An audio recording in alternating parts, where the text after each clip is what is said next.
This booth is gonna get real hot in the summer. Summertime's gonna be. It looks great though, right? It looks great. Yeah, it looks great. I love it, but it's gonna get. We got to figure out solutions for the summer. Anyway, what's up, y'all? My name is Crystal. I am a undiagnosed neurodivergent badass creator, and on this channel and podcast, in typical ADHD fashion, we talk about everything. Like everything and anything. We talk about. I just got done doing a whole bunch of story time, and now I'm doing like a life update. So that's where we're at. If you want to know more about me, my projects, my voice acting, podcast hosting, Tales of the Forgotten Fiction Network, links down in the description, crystalsimagination.com, talesoftheforgotten.com, and of course there will be timestamps, so go crazy. We talked at the beginning of the year, and now that I have gotten through the first quarter of 2024, I want to give you guys an update, and I want to talk about manifestation when you have trauma. And that's not something that people talk about when we talk about manifesting, which is really interesting to me. So we're going to get a little woo woo, maybe put our tinfoil hats on a little bit, and, just get in, nerds, because we're going to talk about it.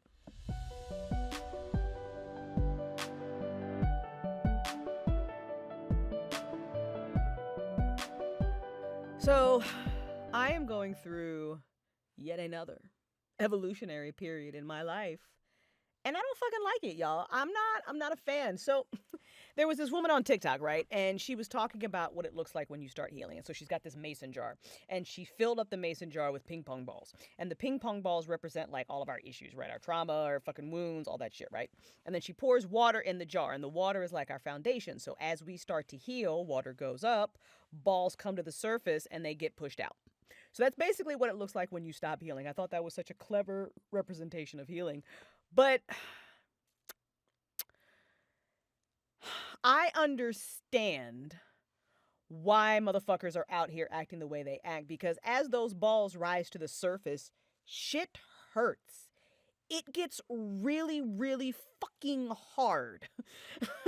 Like it's healing, manifestation, dealing with your trauma, your triggers, just it's all really fucking hard. And I don't think we acknowledge that or celebrate our wins enough, but we're going to get into it, y'all. So, reprogramming our minds and becoming and being and sitting in who we want to be is a motherfucker. And I'm going to get real deep into this when we do Sonarchy, the audio drama. By the way, you can grab the books. But the system, the world that we live in, is nefarious as fuck. Especially when you think about how magic and manifestation supposedly works. Like everything is in direct opposition to that, whether on purpose or accident. I don't know. I don't know.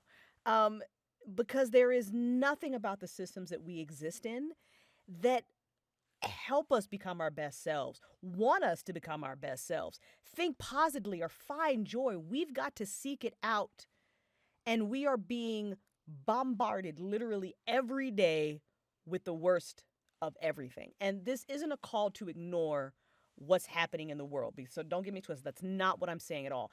There is so much we have got to heal.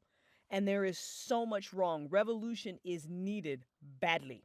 Very, very, very, very badly, especially in this fucking country. We need to start acting like the French and throwing bathtubs through motherfuckers' windows. Like, for real, for real. But anyway, but we still have to find that joy. And we still have to heal ourselves. We still have to do the work, and we still have to fill our cups, because how else are we going to be able to fix what is broken if we are also fucked up? You see what I'm saying? So that's really, really important, y'all, because we are out here working jobs we don't want, just trying to survive. And then on top of that, we're being bombarded with this constant cycle of doom. And then in order to manifest and work magic, you literally have to exist in the opposite of that. So manifestation is like this buzzword, right? We throw it around casual as fuck. And maybe you don't. Maybe you just make fun of it, but that's fine. But let me tell you something. Manifestation is for real. And it is not fucking easy. It is not fucking easy, but it is possible. You don't have to believe me. Try it. You never, any of the woo-woo shit I say, you don't have to take me at face value. Just take it for a test drive, come back later, we'll talk about it. But it can become easy, I think. But I but as I continue this journey, sometimes the way the universe works feels very cruel. And here's what I'm saying. So the way to become the way to manifest, right, to attract the things you want, law of attraction, all that fucking shit, right, all that bullshit, is to become a match to the things you want.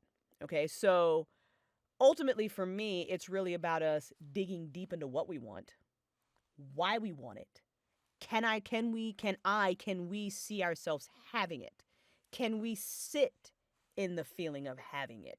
It's almost like we think that what we want is like some point in the distance. How can you bring it closer? So, for example, and I'm going to talk in present tense here. Now, I want to be a CEO, even though I want to think of a cooler term because chief executive officer is just boring as fuck, like whatever. But anyway, so Tales of the Forgotten Fiction Network and Crystal's Imagination is this amazing international organization that people love to work at. It is a creative company that does blah, blah, blah. I've got like a whole list of shit, right? How can I be that version of myself right now? I don't have to wait. It doesn't have to be, well, I can do that if I get this, or I can do that if I get Y, or I can't be that until. No, now. Do it, be it. How can I embody that energy, that fucking swag, that whatever right now? And then also I have to detach, right? Because the tighter you hold on to something, it's like sand. It just falls through your fingers. So I have to sit in this utter fucking confidence in myself and in this inner knowing of who I am, that I'm worthy, and that everything that I want is here. It's on the way. I have it. There's no reaching for it. There's no wanting. I have to be present. I have to sit in the now. Basically, you gotta fucking relax. You gotta let that worry go. You gotta you know what I'm saying? And how the fuck do you do that when you have trauma? And that's what I mean when I say that it's almost like manifestation feels cruel sometimes. When the worst possible thing has happened to you, when your brain is now hardwired to protect you, when we are neck fucking deep in the suck, how the fuck do we do that? And that's when I say that's why I think that sometimes it's not cruel, but it feels cruel. And if you've ever felt that way, you are not alone. Because listen, let's set aside like my childhood trauma for a moment, okay? So me and poor fucking Hannah too. We are being triggered as fuck right now, y'all. We really are. So we just moved into a new apartment. That's great. Fuck yeah. But 2 years ago, we lost our apartment. We lost where we lived, and we loved where we lived, and we lost it because we couldn't afford it anymore. Okay? And in my enlightened eye, I know that things happen the way they were supposed to. I do. Maybe there was a reason we weren't supposed to be there anymore. New Orleans got too dangerous. There was just something. I'm in the city I'm supposed to be right now. I feel that. I know that. I'm okay with that. Leaving New Orleans would have hurt a lot less if I had been able to let go sooner. I also wouldn't be in so much fucking debt if I had been able to let go sooner. I did a whole thing where I ignored the tower card, and there was a whole, I already talked about that. So I got warning signs, but it still felt like a loss. I spent a year not understanding that I needed to grieve until I was back trying to get a place to live again. And then, you guys, March was hard. Trying to find this place was hard. And this wasn't that long ago. This wasn't like back in the day. It was like 2 years ago when we went to go find our apartment in New Orleans. We saw a for rent sign. We walked up. We called the lady. Her and her husband were there. We looked at it. We were like, awesome, we'll take it. She didn't ask for a credit check. She didn't ask for 3 times the fucking rent. There was nothing. I mean, it was so fucking easy. My fucking paranoid brain was like, shit, does she even fucking own it? Did I just get hustled? But that was it. I gave her a security deposit. We moved in. It was fine. It was so fucking easy. And now, application fees, admin fees, 3 times the rent. What's your So really important caveat when talking about the place in NOLA is that when we first got it, we could afford it, no problem. But the family that owned the property decided to sell. So once they sold it, it all happened so fast. They offered it to us, but I had nothing in savings, so there was credit wasn't great at that point because we had just started Tails, so everything was maxed out. Like literally everything was maxed out. We had just started Tails, and thrown everything into that business, and then they sold the house. this other lady bought it, and as soon as she bought it, she jacked our rent up. Way the fuck up. And it was at that point that I should have let it go. So let me put it to you this way. I'm paying less now living in Austin than she charged us for our place in fucking NOLA. So it was rough. And not only that, I didn't realize that losing our place in New Orleans, even though, Enlightened Self realizes that it was supposed to happen the way it did, it took out a big chunk of my self-worth and my belief that I just could do the basic of things and support myself and support my partner and have a place to live. It was a big L. And I didn't realize how much of a big, I didn't see the wound until we started looking again. And then I realized that I was fucking gushing blood. It was one of those. And so that's a new ball that has kind of risen to the surface of my mason jar, right? And now we're kind of in the situation again where rent's almost due, right? And, she's working and I'm working, but rent is almost due. And this is a big trigger for us because I am being challenged once again to believe, to relax, and to let go, and to trust that everything always works out for me because it fucking does. And that's the most annoying part of this, because it fucking does. 2 weeks ago, I was stressed the fuck out about my car payment. I had to make the car payment. We had just moved in. Funds are super fucking tight, like dollar store, like Dollar Tree. Like, y'all should shop at Dollar Tree anyway, because even if you have, just go do it. And we finally found it. But, money is, it's tight, okay? It's tight as shit.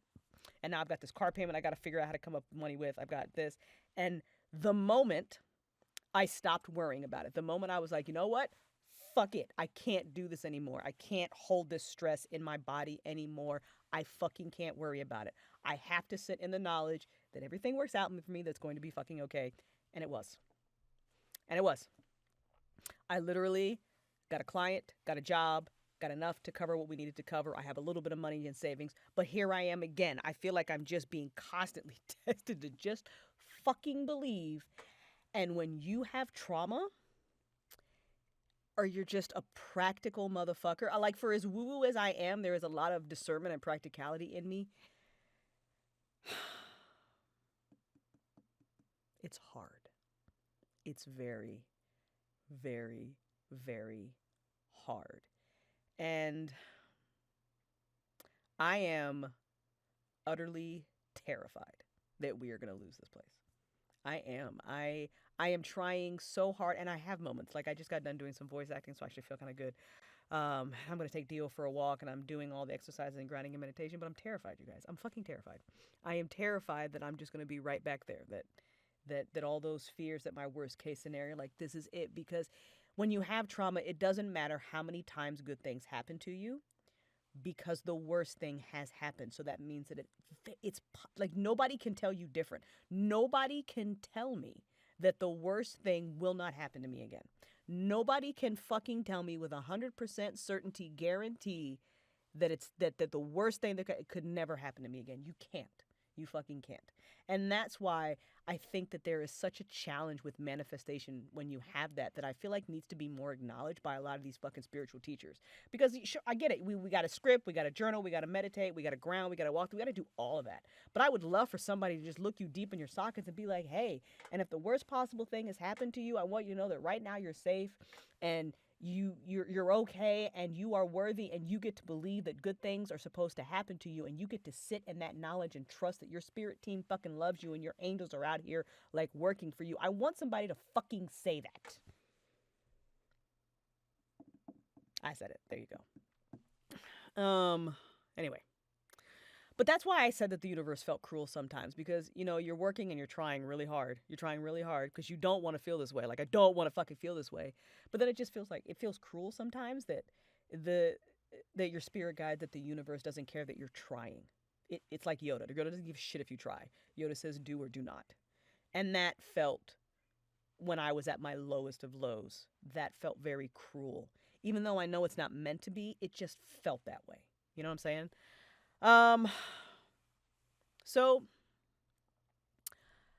But I am deeply over not believing in myself. I am deeply, deeply over that mess. And I have come too far and pushed too many balls out of my mason jar to stop now. So, I mean, my anxiety is bad enough, and I don't want to live in constant fear. I don't. I'm a 4'11 bisexual, biracial woman.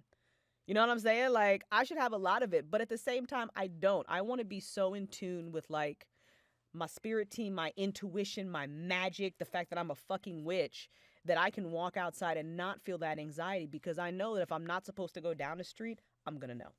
There's going to be a gut feeling.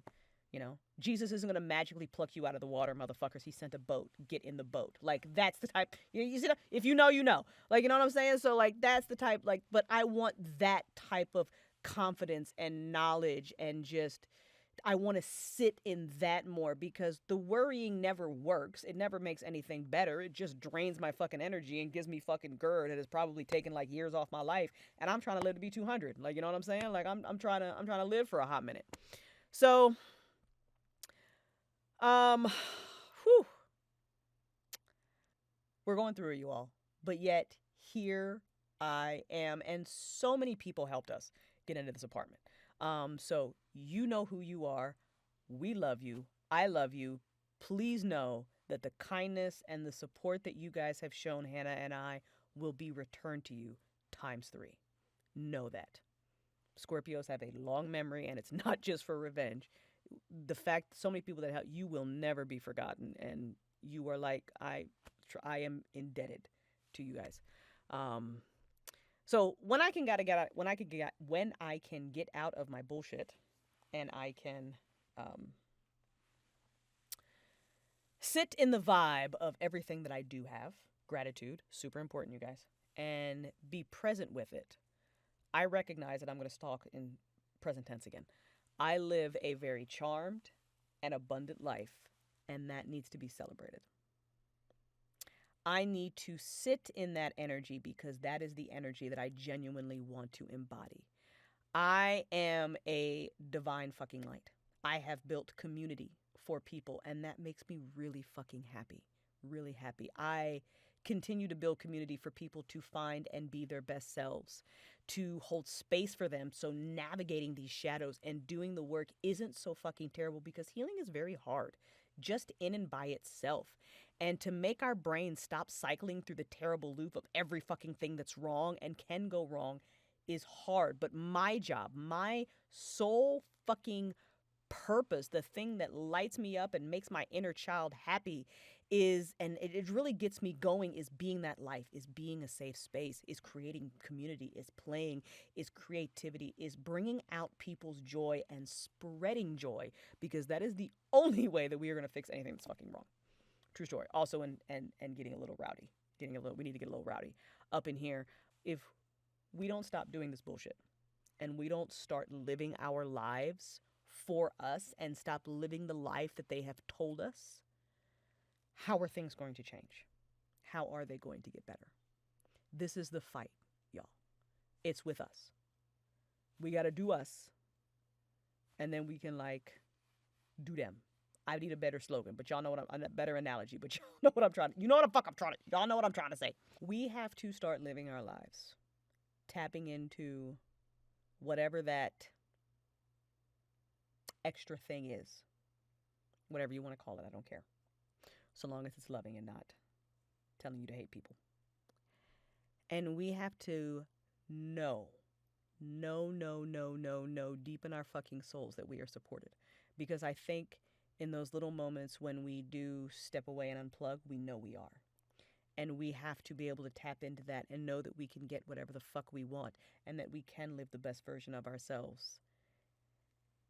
And it's possible. Even with our trauma, even with our wounds, with all of it, it is possible. If we can sit in our power, then maybe we are more empowered to help others. Like, isn't that the ruse? Because, like, if I'm not worried about survival and bills and capitalism, how powerful are we then? Then a general strike that's across the entire United States doesn't seem so impossible. If I can tap into my own magic and build community and create safe spaces for people, then it's safe for them to do the things that they are meant to do. Do you see how that kind of works and how it snowballs? So when we kind of stand up and stand in our own power, we literally give permission for other people to do the same because we create that space for them. So if we all just kind of stood in our power, then maybe then we can create the bigger ripples of change that we want to see. Hopefully I'm explaining that right. Hopefully it's coming across in a way that people are understanding. So, listen y'all, if worrying about something worked, it would have worked. So, you and myself included, we have got to believe that we are worthy now. We have got to find gratitude. We have got to find joy. We have got to find abundance in what we have right now. And I said that before, and I'm saying it again. We have to release our fear, and we have to find trust in ourselves. And I'm talking to myself here. Because I think that maybe, just maybe, if we can tap into this, doors and paths will open, or we'll just see them in ways that we were unable to see them before. I mean, regardless, y'all, I've got to level up. I don't have a choice. More balls are being pushed out of my jar, and I've just come too far to stop now. I've gone through too much shit to give up. So they're all going. They're all going, and I hope to fuck I don't have any more wounds to uncover. That's a bitch. That's such a bitch. You know, to quote mine and Hannah's future husband, pain is an old friend. So I hope this was helpful. I really do. I hope my rambling and my nonsensical talk on manifestation and trauma helped you. I will do a separate little talk probably over the Tales Network about what we're working on. It has been extremely helpful for my brain to kind of divide my year up into quarters. So that's helped a lot. So having, chopping up the first quarter and having goals that I wanted to meet in the first quarter was really helpful because I met them. I almost met them all. I did not realize that moving was going to be such a stressor. So I have not gotten the writing that I wanted to get done. But that's okay because Mercury retrograde is about to come up. It's a great time for me to just dive into the writing. So I'm going to kind of reshift goals for second quarter, but it's been really helpful for me to divide my year up into quarters. So that has helped a ton. Highly recommended. So anyway, again, I hope this helps someone. I genuinely do. I hope you find your joy. I hope you realize that you are not alone on this journey of healing and trying to drag ourselves out of the suck and the muck and tapping into some of the magic, because I think we have to. I think the monster is so big that we need to kind of tap, like we need our Excaliburs and our wands and just that. I think we need that just little extra bit of oomph so we can step into what we need to step into so we can change this motherfucker. I think we have to. And I don't know what that looks like for you. You'll have to tell me. So we'll see. We've got to, ground yourself. Know that you're not alone, even if when your brain lies to you. Find the joy. Find the beauty in the world. I think we have to fall in love with the world again. Otherwise, why are we trying to save it? We have to. And I say that to myself included because I have not been in love with the world in a very long time. And I used to be. But it's been a very long time since I've been in love with the world. And I would like to find that again. So maybe we can find it together. Talk to you soon.